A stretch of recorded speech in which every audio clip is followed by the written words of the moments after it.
वाह, क्या आईपीओ है। अमागी की मैं बात करता हूं सर। पहले मैं थोड़ा शैडो फैक्ट्स के ऊपर एक अपडेट दे दूं। हालांकि आप नए आईपीओस को ट्रैक नहीं करते हैं, लेकिन दर्शकों की जानकारी के लिए बताता हूं। शैडो फैक्ट्स टेक्नोलॉजीज में आज आईपीओ का दूसरा दिन है। पहले दिन ये आधे गुना के आसपास सब्सक्राइब हुए। 118 से 124 का प्राइस बैंड है। 1907 करोड़ रुपए का इशू है। 1000 करोड़ रुपए कंपनी के पास जाएंगे। 907 करोड़ रुपए का ओएफएस है। 23 तारीख यानी कि कल तक खुला रहेगा। आई थिंक 22 तारीख तक, माफ़ कीजिए, 23 तारीख को अलॉटमेंट हो जाएगा इसका और 28 तारीख को इसकी लिस्टिंग भी होनी है। लॉट साइड 120 का है तो 14,880 आपका मिनिमम इन्वेस्टमेंट है। और जीएमपी आप देखिए थोड़ा कम होता जा रहा है धीरे धीरे। 128 रुपये पर लिस्ट होगा, 4 रुपये के प्रीमियम के साथ, ऐसा ग्रे मार्केट का प्रीमियम बता रहा है। तो धीरे धीरे सही आप देखिए थोड़ा ग्रे मार्केट प्रीमियम जैसे ही ये बाज़ार में गिरावट आई है सेकेंडरी मार्केट में, तो ये प्राइमरी मार्केट में जो ग्रे मार्केट वाला एक्शन है ना, वो भी थोड़ा ठंडा पड़ता हुआ दिख रहा है। तो सेंटीमेंट बिगड़ा है, उसका इम्पैक्ट हमने ग्रे मार्केट पर भी बनता हुआ देखा है। तो इसको आप ज़रूर ध्यान में रखिए अगर आप इसमें पैसा लगा रहे हैं तो। कल हमारे साथ लोकेश जी जुड़े थे, वो कह रहे थे कि वैल्यूएशन बहुत हाई है, इस आईपीओ से फिलहाल आपको दूरी ही बना के रखनी चाहिए, या फिर आप इसको मिस कर दीजिए, अवॉइड कर दीजिए, वो आपके लिए ज़्यादा बेटर है। लेकिन एक चीज़ जो मिस हम नहीं कर सकते हैं वो है अमागी मीडिया लैब्स, जिसकी लिस्टिंग होनी है। देखिए लिस्टिंग आज होने जा रही है। 361 रुपये का इसका प्राइस, इशू प्राइस तय किया गया है। आईपीओ से 1788 करोड़ रुपए की रकम इन्होंने जुटाई है। 816 करोड़ रुपए का फ्रेश इशू है। 972 करोड़ रुपए ओएफएस के जरिए मिले हैं। और दिक्कत की बात यह है, ग्रे मार्केट प्रीमियम जीरो हो गया है। ये एक समय 398 रुपये तक के लेवल्स तक भी पहुंच गया था, यानी कि 37 रुपये के आसपास का ग्रे मार्केट प्रीमियम था।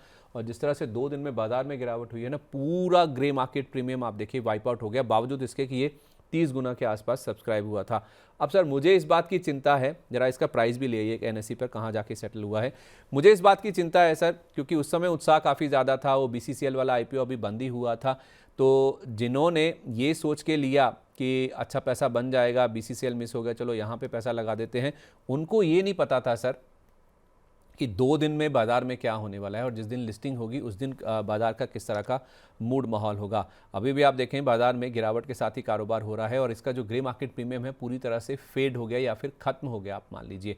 तो 361 वाला, बल्कि ये तो डिस्काउंट के साथ सर 12% नीचे 318 पर खुलने की तैयारी में है। सर मुझे चिंता ज़्यादा उन रिटेल निवेशकों की है। 9 गुना से ज़्यादा ये आईपीओ भरा था।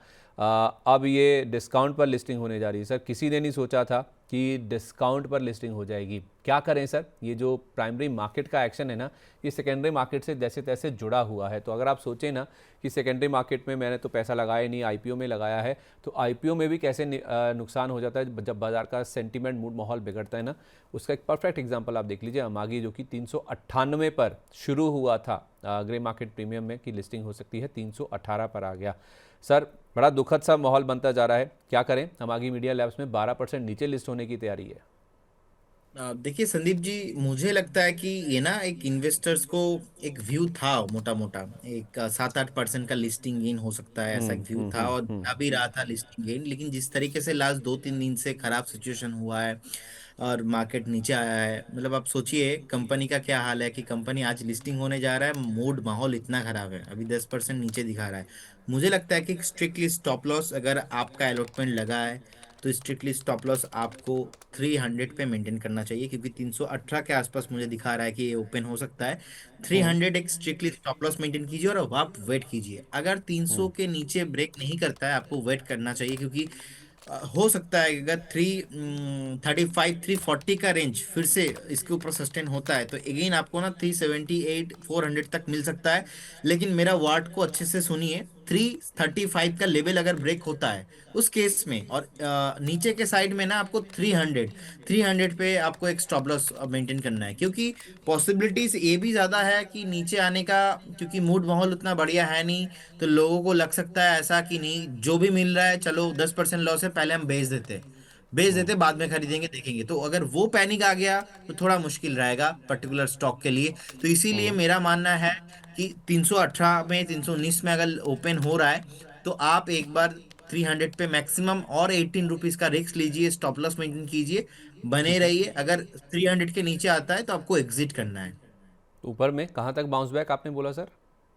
ऊपर में जैसे से 335 ब्रेक करेगा ना, उसके बाद यहाँ पे मोमेंटम पॉसिबल होगा। 385 400 तक जा सकता है मोमेंटम, लेकिन उसका पॉसिबिलिटीज थोड़ा कम है क्योंकि मूड माहौल उतना बढ़िया है नहीं। इसीलिए जो मार्केट में जो प्रीमियम चल रहा था वो खत्म हो गया, फिर से 10% नीचे आ रहा है। तो ओवरऑल देखेंगे सेंटीमेंट उतना बढ़िया है नहीं।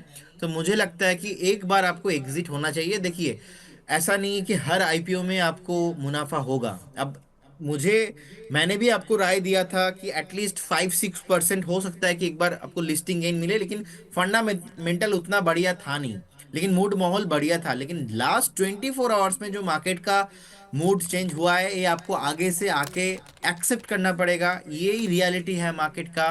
300 का एक स्टॉप लॉस मेंटेन कीजिए और मैक्सिमम आप बने रहिए। 300 के नीचे बिल्कुल नहीं रहना है। अगर आज से एक हफ्ता बाद आप पूछेंगे कि 300 के नीचे रहना है कि नहीं, बिल्कुल नहीं। द क्वेश्चन इज नो, आपको 300 के नीचे बिल्कुल नहीं रहना है। आपने बहुत अच्छे से एक्सप्लेन किया सर। एक सवाल रह गया इसमें। अब सवाल उन लोगों का है जो बाहर बैठे देख रहे हैं, देख ये रहे हैं कि हमने अप्लाई भी किया था, 9 गुना से ज़्यादा ये भरा था, तो जिनको नहीं मिला 361 वाला, वो कह रहे हैं कि 318 पे या 300 पे अगर मिल जाए तो उनको लेना है नहीं लेना है, उनके लिए बताइए सर, ये सवाल रह गया एक। सर मैक्सिमम अभी क्या हो रहा है ना, मार्केट में आईपीओ लिस्टिंग हो रहा है, लिस्टिंग होने के बाद नहीं चल रहा है। अब जो आईपीओ लिस्टिंग होने के बाद 1-2 दिन क्लोजिंग अच्छा आ जाता है, उसके ऊपर टिकता है। आपको ऐसे स्टॉक्स में ना बेट करना चाहिए। हमने एलजी के साथ भी देखा है, एलजी का नाम इतना बढ़िया ब्रांड है, एलजी नहीं चला। एंड हमने 1600 का स्टॉप लॉस दिया था, नहीं चला, नीचे आ गया। टाटा टेक्नोलॉजी पे भी देखा हमने। एचडीबी फिनांस लास्ट ईयर ही आया था, इतना बढ़िया है। लोग कंपेयर भी कर रहे थे एचडीबी फिनांस के साथ एचडीएफसी बैंक का, जो अपना वैल्यूएशन के हिसाब से बहुत सारा कुछ देख रहे थे। तो अल्टीमेटली नहीं आया। तो मेरे को लगता है कि सर पर्टिकुलर अभी स्टॉक में ना एक बार वेट करना चाहिए।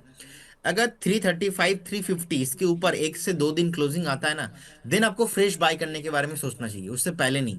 क्योंकि सेंटीमेंट नेगेटिव है एंड आई डोंट थिंक ये सेंटीमेंट रातों रात फिर से चेंज हो सकता है। तो उसके लिए आपको ना टाइम देना चाहिए। मार्केट के ऊपर छोड़िए, आप देखिए, आप पहले शांति से बैठ जाइए, आधा घंटा, 1 घंटा, 2 घंटा देखिए 335 के ऊपर सस्टेन हो रहा है कि नहीं। अगर प्राइस 335, क्योंकि सर भाव भगवान से बोलते हैं, तो प्राइस इज एवरीथिंग। तो प्राइस अगर 335 340 के ऊपर आता है तो न्यू इन्वेस्टर्स को अट्रैक्ट करेगा और न्यू बायर्स भी आएंगे। तो इसीलिए फ्रेश बाय तो अभी मैं करने का सलाह नहीं दूंगा अंटिल द क्लोजिंग अबव 335।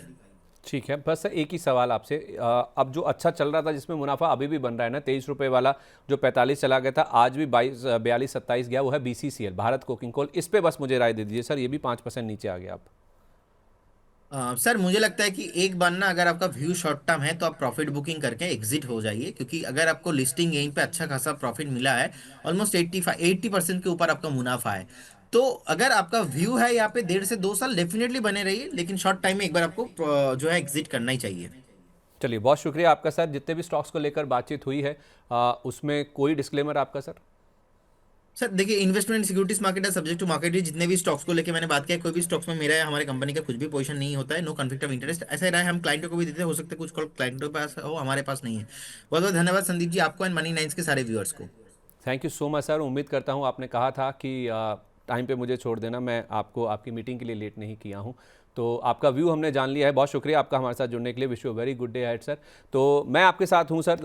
अब हमारे जितने भी दर्शक हैं, तो एक बार लिस्टिंग पे प्राइस आपके सामने क्या आता है वो मैं आपको दिखाने के लिए केवल वेट कर रहा हूँ कि कहाँ पर लिस्टिंग हो रही है। और उसके बाद व्यू तो हमारे पास फिर है ही है कि जिनको भी मिला है उनके लिए 300 रुपये का स्टॉप लॉस है। अमागी का एक बार आप प्राइस दिखा दीजिए जहाँ पे लिस्टिंग होनी है।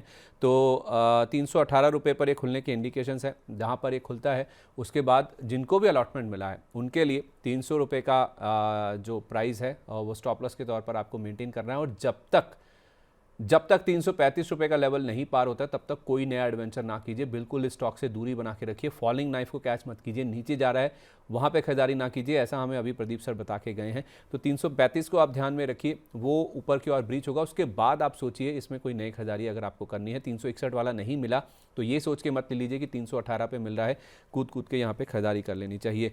तो यहाँ पर आपको बता दूँ कि लिस्टिंग हो चुकी है ₹318 पर खुला और खुलने के बाद देखिए बाइंग इंटरेस्ट यहाँ पे साफ तौर पे देखने को मिल रहा है। 325 का भी इसने हाई टच कर दिया। 322 के आसपास फिलहाल ये स्टॉक आपको ट्रेड करता हुआ नजर आएगा और 333 का भाव भी अभी आपको स्क्रीन पर फिलहाल दिखेगा। तो ज़बरदस्त मूव है।